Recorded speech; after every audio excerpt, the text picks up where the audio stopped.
Quando a gente fala de fibra elástica, gente, a fibra elástica ela vai passar por um desenvolvimento. E o desenvolvimento da fibra elástica, ela passa por alguns estágios.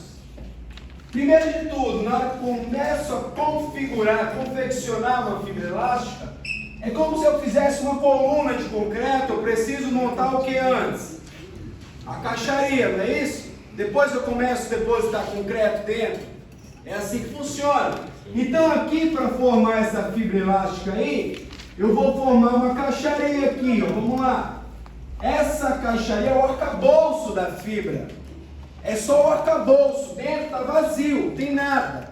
Esse arcabouço aqui é formado de colágeno, que nós chamamos aqui de microfibrilas. Microfibrilas.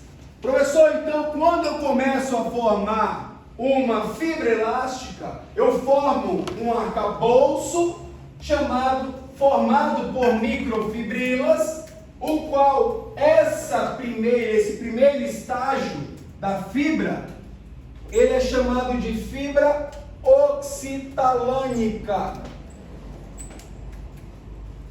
Oxitalânica. Ela não tem flexibilidade alguma. A fibra oxitalânica é a primeira fibra, é o primeiro estágio do desenvolvimento de uma fibra elástica. Eu tenho a fibra oxitalânica formada por um arcabouço, não tem preenchimento ainda, só o arcabouço de microfibrilas. Inflexível essa fibra. Aí o segundo estágio é quando eu começar a depositar dentro dessa caixaria, desse arcabouço, uma proteína chamada de elastina. Então imagina que eu começo a colocar elastina aqui, ó. Começo a depositar. Mas a deposição de elastina, ela não é regular. Eu começo a depositar elastina em alguns pontos apenas. Eu não começo uma deposição regular. Eu tenho todo o arcabouço preenchido por elastina? Não. Eu tenho uma deposição irregular, o qual eu consigo notar alguns pontos apenas com elastina. Mas já apareceu a figura da elastina.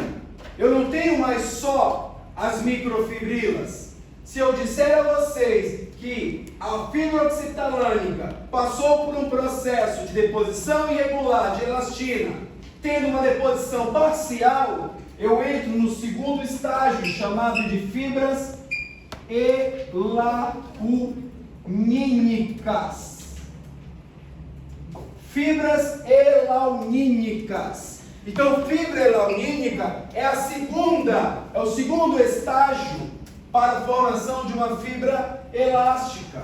Fibras elaunínicas, elas têm a porção de microfibrilas e ocorreu uma deposição irregular e parcial de elastina.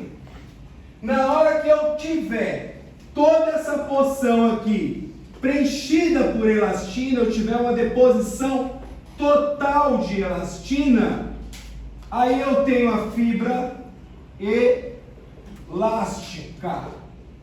A fibra elástica é quando eu finalizar o processo de deposição.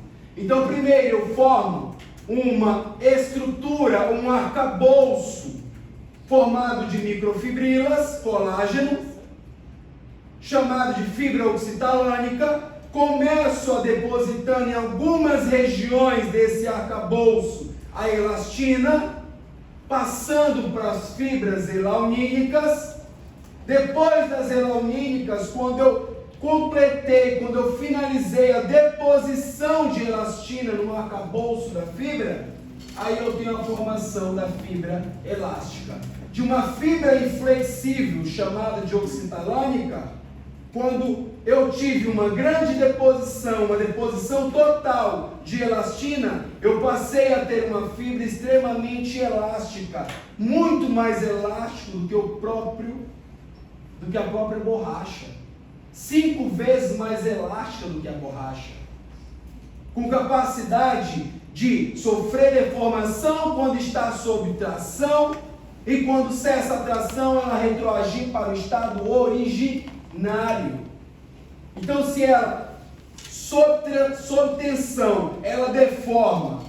E sob ausência de tensão, ela retroage ao formato originário. Isso aqui chama-se capacidade elástica. E capacidade elástica é o que eu tenho que ter quando alguns órgãos forem formados, cuja função desses órgãos serão de extensibilidade.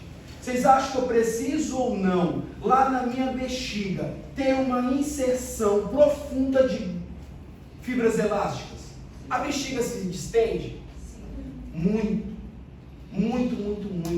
Vocês acham que quando eu pego o trajeto das artérias do teu corpo, todas as artérias do corpo vão possuir fibras elásticas? Sim. Claro que não. Na mesma quantidade? Não. Se você, na hora que nós formos para a prática, pegar que os todas irmãos as não. artérias, Não sei. desde a Provavelmente. aorta até a arteríola, até o final, você vai percebendo o formato de todos. Quando você pega a artéria aorta, que é uma grande artéria elástica, você vai perceber uma grande quantidade, não é pouca, é muita, são muitas fibras elásticas. Porque ela é uma grande artéria elástica. Aí ela vem e ramifica. Quando as artérias vão se ramificando, elas vão perdendo componentes estruturais e o diâmetro da artéria vai diminuindo. Chega um momento em que a grande artéria elástica, ela se ramifica e ela forma uma média artéria muscular. Por que ela não é uma média artéria elástica? Porque agora o que predomina não é mais fibra elástica, e sim tecido muscular liso. Ela ramificou. Se ela ramificou, ela diminuiu o calibre dela, o diâmetro, e consequentemente teve o que? Perda tecidual, perda de componentes estruturais. E quais foram os componentes que foram perdidos? Os componentes elásticos. Eu fico apenas com uma única fibra elástica.